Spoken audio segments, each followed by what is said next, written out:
Welcome back, viewers. We're listening to the audiobook Life in the World Unseen. Let's begin Chapter 6. The title is Some Questions Answered.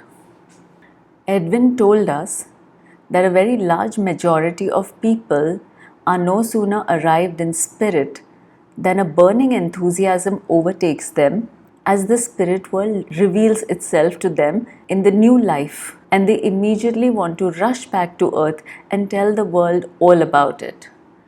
He had already explained to me some of the difficulties in my own suggestion of returning. Another very natural tendency was to ask numberless questions upon this life in general, and he remarked that in this, both Ruth and I had exercised quite an unusual restraint. Certainly, I had refrained from asking too many questions, but then Edwin had explained as much as we should be able to understand as we proceeded. I confess, though, now that he had broached the matter, that there were many things about which I should very much like to know. Ruth said she had the same feelings and that doubtless many of our queries coincided. The difficulty was where to begin.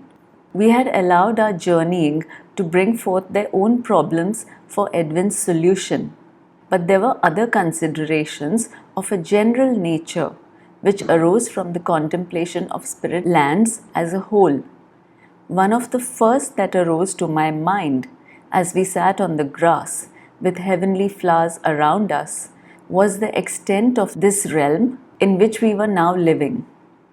It reached as far as the eye could see, and that was a great deal farther than we could ever see upon the earth plane on the finest and clearest day in the summer. This in itself was too wonderful for words, but it also gave an indication of the immensity of this particular realm, and we had only seen the tiniest fraction of it so far. We still thought in terms of earthly distances. Were there any boundaries to this realm? Did it stretch still farther beyond the range of our vision? If there were any termination, what was beyond? Could we go and see for ourselves? Certainly, there was a boundary to this realm, Edwin explained to us, and we could go and see it for ourselves whenever we wished. Beyond this were other and still more realms. Each soul, as it passed into spirit, passed into that realm for which it had fitted itself when upon earth, into that realm and no other. Edwin had in the beginning described this land as the land of the great harvest, a harvest that is sown on earth. We could judge for ourselves then whether we considered that harvest a good one or a poor one. We should find that there were others infinitely better and others infinitely worse.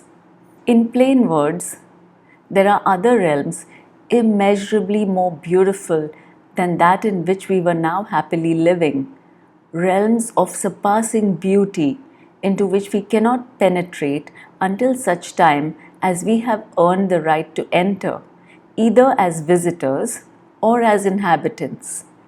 But though we may not pass into them, the glorious souls who dwell in them can come into realms of less celestial rarity and can visit us here. Edwin himself had seen some of them, and we hope to do so as well. Indeed, they constantly make visitations to consult and converse with the dwellers here, to give advice and help, to give rewards and commendations. And there was no doubt but that my own matter could be placed before one of these master souls for his guidance upon it. At certain times too, these transcendental beings make special visitations when the whole realm is celebrating a great occasion, such, for example, as the two major earth festivals of Christmas and Easter. Ruth and I were very astonished at the latter because we thought them both to be so very essentially of the earth. but it was the manner of celebrating them and not the festivals themselves which were particular to the earth. In the spirit lands, both Christmas and Easter are looked upon as birthdays. The first, a birth into the earth world, the second, a birth into the spirit world. In this realm, the two celebrations synchronize with those upon the earth. Since there is then a greater spiritual link between the two worlds than would be the case if the festivals were held independently of season. It is not so, however, in the higher realms where laws of a different nature are in operation. On the earth plane, the anniversary of Christmas has remained fixed for many centuries on a certain date. The exact day of the first Christmas has been lost, and it is impossible now to ascertain with any precision by earthly means when it occurred. Even were it possible, it is too late to make any alteration, since the present fixture has been established by long tradition and practice. The feast of Easter is movable, a stupid custom, since oft times the chosen date bears no relation to the first and original date. There is some hope that a change will be made and the feast stabilized. In no sense are we subservient to the earth in these matters, but at the same time, a foolish obstinacy would lead us nowhere. Therefore, it is that we cooperate with the earth plane in our united rejoicings. The higher realms have their own very good reasons for what may seem to be a departure from a recognized order. Such reasons do not concern us until we ourselves pass to those higher states. Beyond those two great festivals, we do not have much else in common with the earth world in the matter of feasts. The most of the latter are merely ecclesiastical feasts which have no significance in the broadest sense, since so many other outcomes of religious doctrines which have no application in the spirit world. The Feast of Epiphany, for example, is founded upon colorful story and was in ancient times celebrated by the people in a secular fashion as well as a religious one. It is now solely religious and of very little moment here. The Feast of Pentecost is another instance of the Church's blindness. The Holy Spirit, to use the Church's phrase, has been, is, and always will descend to all those who are worthy to receive it, not upon one specific occasion, but always. Both Ruth and I were very interested to learn how Christmas was celebrated in these realms, since, on earth, beyond a few church services, the Feast of the Nativity has developed as a secular affair, the main feature being that of prodigious eating and drinking. Edwin told us that in spirit we can experience the same degree of happiness as in the case on earth, where that happiness is the outcome or expression of kindness, where our merrymaking is blended with the knowledge or the remembrance of whose day we are celebrating. Those of us who wish, and there are many such, can decorate our houses and dwelling places with evergreens, as we are accustomed to doing on earth. By evergreens, I mean those particular trees and shrubs that are so called on earth. Here everything is eternally evergreen. We join together in merry company, and if it is felt that the time would not be right without having something to eat, then is there not a superabundance of the most perfect fruit that I have told you about, to delight the hearts of the most fastidious? But I have only told of the more personal side of this feast. It is at this time that we have visitants of the higher realms to see us, perfect beings, among whom is He whose earthly birth we are celebrating. And these beauteous souls have but to pass upon their way to fill us with such an ecstasy of spiritual exaltation as to remain with us for long after their return to their high estate. At Easter time, we have similar visitations, but there is a far greater degree of rejoicing because to us, the birth into the spirit world must, by the very nature of things, be of far greater significance. Indeed, when once we have left the earth plane, we are inclined to forget our earthly birthday, since the greater contains the lesser. It is only our earthly connections, if we have any, that will serve to remind us. I have enlarged upon this subject somewhat to try to show that we are not living in a state of fervid religious emotion for all eternity. We are human, though so many people still on the earth plane would have us to be otherwise. Such people will inevitably be in the same relative position as ourselves one day, and nothing is so calculated to instill humility as the realization of what was once held as firm and decided opinions. I have digressed a little from our first topic as we threw ourselves on the grass, but in our conversation, one thing led to another until we seemed to have wandered some way from our course. Mention has only been made here of the higher realms. What of the lower spheres that Edwin spoke about when I referred to the boundaries of this particular realm? We could visit them whenever we desired. We can always proceed to a realm lower than our own, while we cannot always mount higher.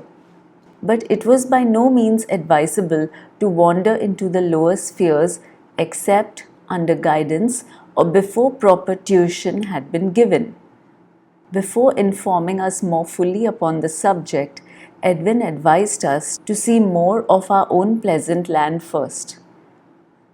And now, as to what constitutes the precise boundaries of this realm. We are accustomed to a knowledge of the rotundity of the earth and to seeing with our eyes the distant horizon.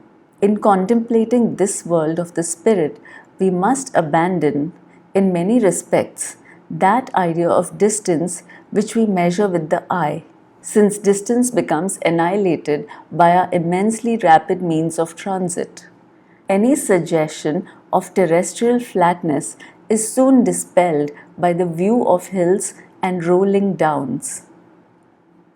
Again, the atmosphere is crystal clear and our sight is not limited by the instrument of a physical body. We are not confined to keeping our feet on the ground.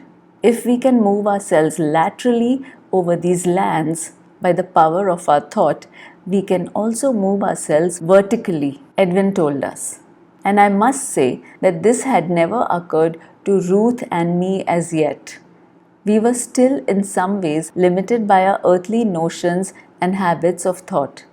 If we could sink beneath the waters without harm, but rather with enjoyment, then of course we must be able to mount into the air with the same safety and enjoyment. Ruth did not express any very keen desire to do so just yet. She preferred to wait, she said, until she had become more thoroughly acclimatized. I wholeheartedly shared her sentiment in the matter, which caused our good friend Edwin the greatest amusement. In alluding to these few features, I have done so because the earth world has always looked upon the spirit world as being relatively up or down. These are really considerations of a highly scientific nature, and I am not competent to enlarge upon them. Moreover, as an inhabitant of these lands, my whole outlook, both mental and spiritual, has had to undergo sweeping and fundamental changes, in spite of the fact that I had some small knowledge before I passed over. It is really of little moment to the precise location of the spirit world with its many realms and spheres. Where is the boundary between the earth world and the spirit world? Upon the instant of my passing, of which you will remember I was fully conscious, when I arose from my bed in response to a very definite urge. At that moment, I was in the spirit world. The two worlds then must interpenetrate one another. But as I moved away under the support and able guidance of Edwin, I was conscious of moving in no definite direction. I might have been traveling up or down or along. Movement there certainly was. Edwin later informed me that I had passed through the lower spheres, and unpleasant ones, but that through the authority of his mission of coming to help me into my realm, we were both fully protected from any and every description of unpleasant influences. We were, in effect, completely invisible to all but those of our realm and higher. The transition from one realm to another is gradual as far as outward appearance is concerned, as well as in other respects, so that it would be difficult to assign to any particular locality designation of boundary. That is exactly how the boundaries of our realm are situated. They seem to melt almost imperceptibly into one another. Edwin now proposed that by way of practical illustration, we should go and see one of these boundaries that had perplexed us so much. We again placed ourselves under Edwin's expert guidance and we moved off. At once we found ourselves upon a very wide expanse of grassland, but we both noticed that the turf felt less soft beneath our feet. It was, in fact, becoming hard as we walked along. The beautiful emerald green was fast vanishing, and the grass taking on a dull yellow appearance very similar to earthly grass that has been scorched by the sun and has lacked water. We saw no flowers, no trees, no dwellings, and everywhere seemed to be bleak and barren. There were no signs of human life, and life seemed to be rapidly disappearing from beneath our feet, as by now the grass had ceased altogether and we were upon hard ground. We noticed, too, that the temperature had fallen considerably. Gone was all that beautiful genial warmth. There was a coldness and damp in the air which seemed to cling to our beings and cast a chill over our very souls. Poor Ruth clung to Edwin's arm, and I am ashamed to say that I did the same and was very glad to do so. Ruth then visibly shivered and stopped abruptly, imploring us to not go any further.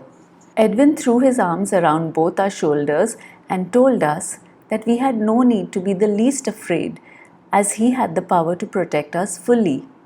However, he could see the state of deep depression as well as oppression that had fallen upon us, and he turned us gently around, placed his arms about our waists, and we once more found ourselves sitting beneath our own lovely trees with the glorious flowers close beside us, and our own warm air once more closing upon us with its heavenly balm. It is perhaps superfluous to add that Ruth and I were both glad to be back again in the city. We had been only on the threshold of the lower spheres, but we had gone far enough to gather more than an inkling of what lay beyond.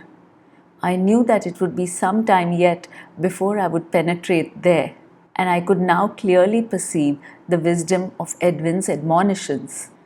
We were on the subject of these spiritual boundaries, and in spite of the fact that we had temporarily ceased our explorations, I could not refrain from asking Edwin about the frontiers of the higher realms. I knew that there could not possibly be anything unpleasant about these, and so I hinted that, by way of contrast and to offset our recent chilling experience in the other direction, we might perhaps visit the border through which our celestial visitants passed. Edwin said that there was no objection whatsoever, and so once again we started off. Again, we found ourselves upon grassland, but with a striking difference. The turf upon which we were walking was infinitely softer than that of the interior of the realm. The green of the verdure was even brighter than we had thought possible. The flowers were growing in still greater profusion, and the intensity of color, of perfume, and of health giving power transcended anything we had encountered before. The very air seemed to be imbued with rainbow tints. There were few dwellings at the spot where we were immediately standing, but behind us were to be seen some of the most stately and beautiful houses I have ever seen. In these houses, so our friend told us, lived wondrous souls who, though nominally belonging to our own realm, were by virtue of their spiritual progression and particular gifts and work in close contact with the higher realms, into which they had full authority and the requisite power to pass upon on various occasions. Edwin promised that we should return to this place after we had seen as much of the city as we wished, and there we could discuss in one of the houses my future work as well as Ruth's. He had taken Ruth under his wing, and for her part she expressed her gratitude for his kindness in doing so. It had several times crossed my mind what form of spiritual work I could engage myself upon as soon as I had become sufficiently familiar with the new life and the new land. Just as we had been heavy with chill and oppression at the borderline of the dark spheres, so were we now warmed and filled with such elation that we were almost silent in wonderment. As we moved along, bathed in radiance, we felt such a spiritual exhilaration that Edwin's description of the visitations of personages from the higher realms at once came to my mind, and I almost knew what to expect when I should be fortunate enough to witness such a visitation. Standing here, one had the overwhelming desire to strive for that progression that would entitle one to inhabit one of the lovely houses and to qualify for the honor of serving one of the dwellers in the higher sphere at whose gateway we were standing. We walked a little way forward, but we could proceed no further. There were no visible barriers, but we felt that we could not breathe if we went onward. The whole atmosphere was becoming so much the more rarefied the farther we penetrated, that in the end we were bound to retrace our steps on to our own ground. I could see many souls dressed in the most tenuous of garments, the soft colours of which seemed hardly to belong to them, but to float about the fabric of their robes, if fabric one can call it.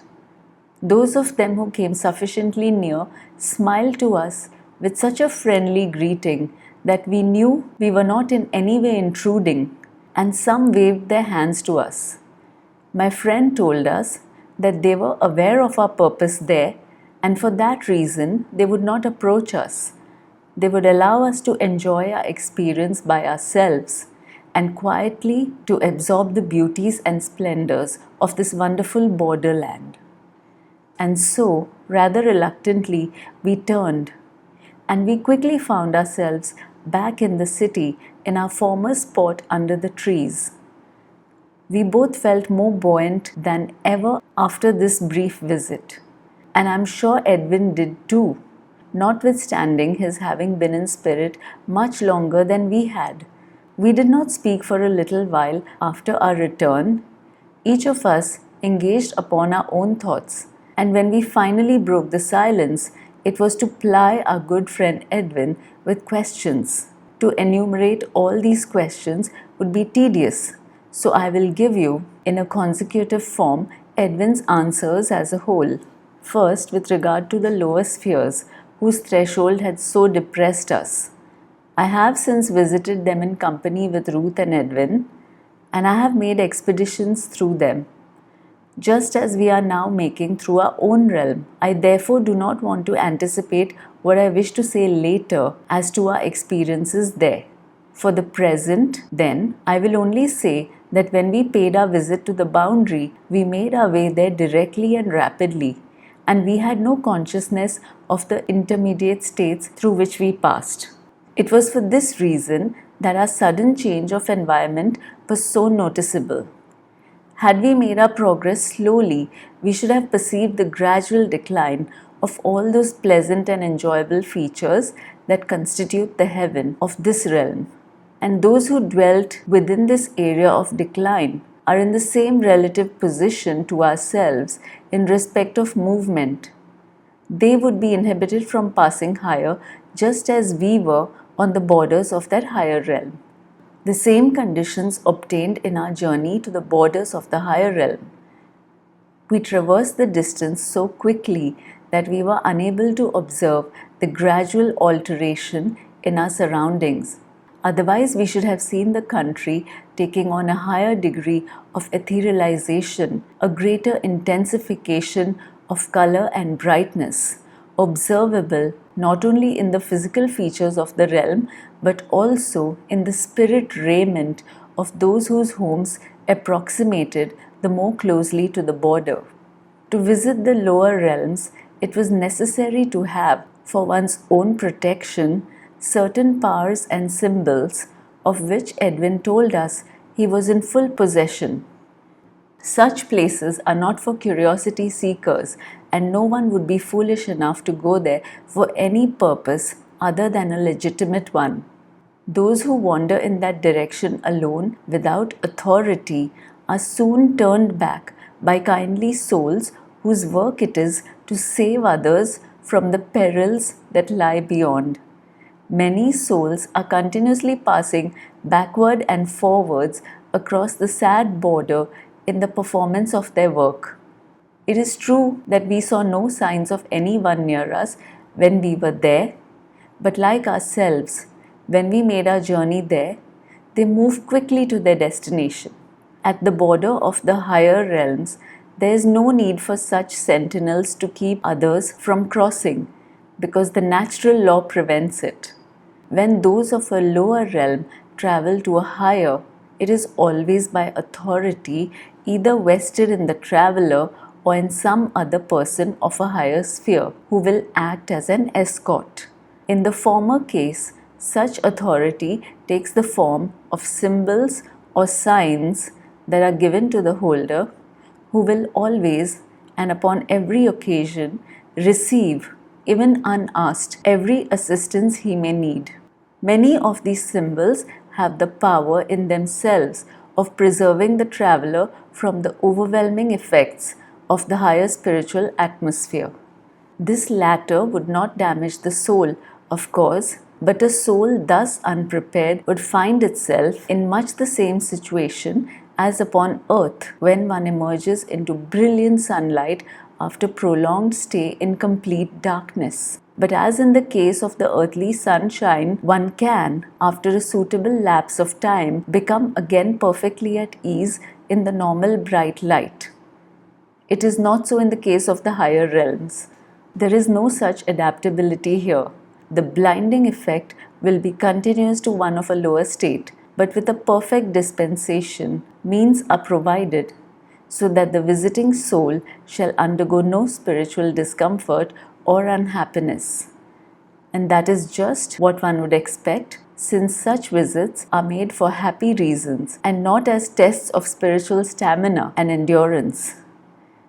When it is necessary to make a journey to even higher spheres, it then becomes imperative in many cases that an inhabitant of these realms should, as it were, throw a cloak over his charge, in just the same way as Edwin, upon a lower scale, threw his protecting arms about us when we journeyed to the lower sphere. Such, in substance, was what Edwin told us in reply to our many queries. We now felt that we were sufficiently rested, and upon Edwin proposing that we might care to resume our inspection of the city, we accordingly did so. That's all for this video, folks. I'll come back with chapter 7 soon. That's the end of chapter 6. I'll see you soon. Till then, stay healthy, stay happy. Bye for now.